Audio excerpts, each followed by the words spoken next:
So the first question for writing task we had is describe a birthday party you recently attended.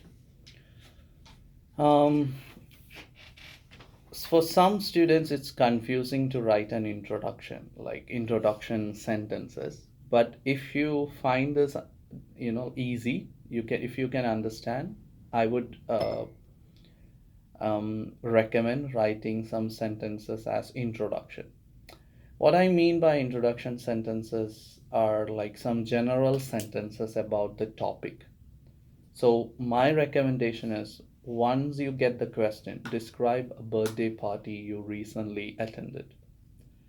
You circle the main topic of the question, which is what is a birthday party, right?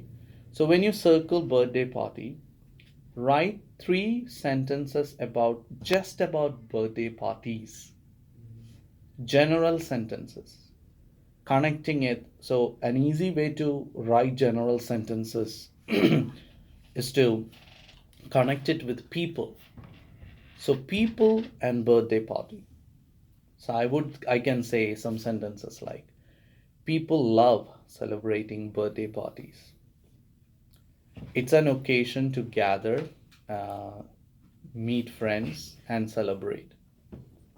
Kids especially love birthday parties because they get a lot of gifts, new dresses, and the place is well decorated with balloons and um, balloons.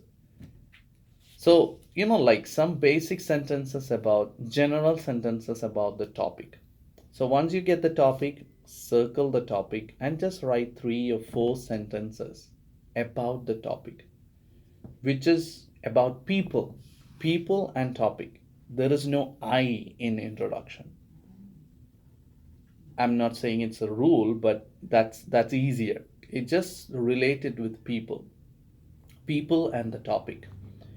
Then once you write like 3 or 4 sentences, general sentences about the topic, then you can start writing. I recently attended a birthday party. Um, it was 2 weeks ago. The birthday. Now there are some um, basic things, basic points that we cannot avoid in this question. First of all, whose birthday party it was. Secondly, when was this celebrated? Where was it celebrated? Who were invited for the party? And what actually happened during the party? So basically, you are asking those WH questions: when, what, how, where. There is no why because it's birthday. So all those when, why, what, which, how, all those questions. Some apply.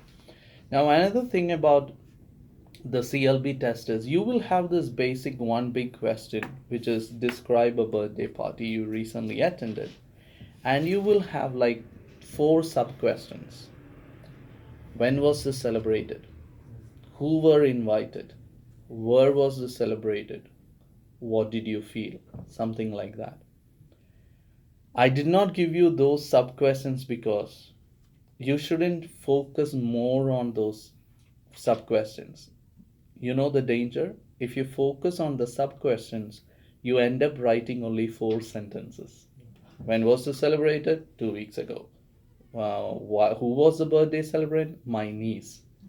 Uh, where was this celebrated? It was celebrated at Grand Central Mall. Then what did you feel? I felt good. So, yeah, it's not that. What they mean is that you write one big paragraph, but in your big paragraph, like in your 10 to 12 sentences, you should not forget to include these 4 aspects.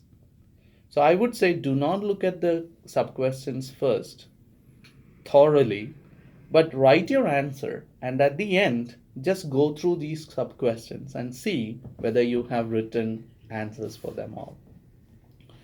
So, again, the first few sentences, general sentences about the topic, connecting it with people, and then you can start writing about, okay, I attended a birthday party, the thing which you have written now.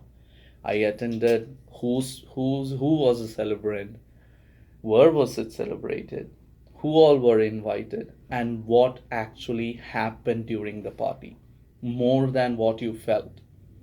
Because the question is, describe the birthday party, not describe what you felt. Describe, which means, what's the meaning of describe? I told this in the beginning, to give details.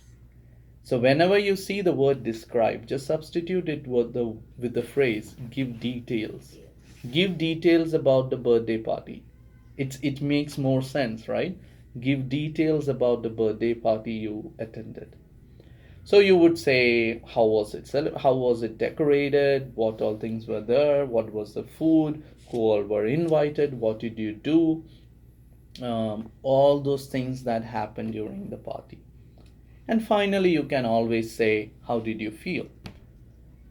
Maybe some of you have, like finished your essay with a future sentence, which is saying that I hope that she would celebrate it next year too. Or I really look forward to attending the party again sometime next year, or the same time next year. So why I said about a future sentence is because in the first introduction paragraph, you are writing some present tense sentences. For example, I am saying people love celebrating birthday parties. I'm saying present tense. While you are describing about that birthday party, you are giving past tense because this happened in the past, right? 2 weeks ago. So all your sentences would be, while describing the birthday party, would be in past tense. I recently attended a birthday party. It was celebrated at Grand Central Mall.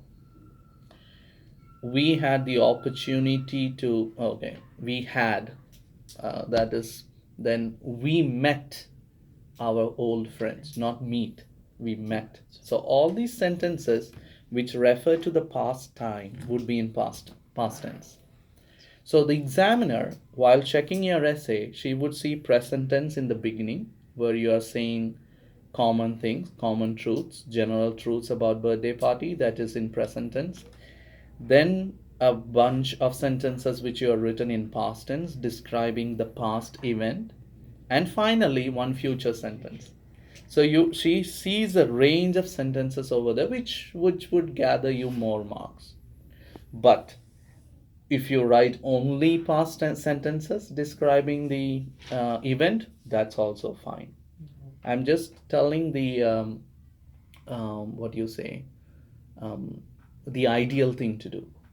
But if you have trouble with juggling through tenses, just stick with past tense because it's a past event.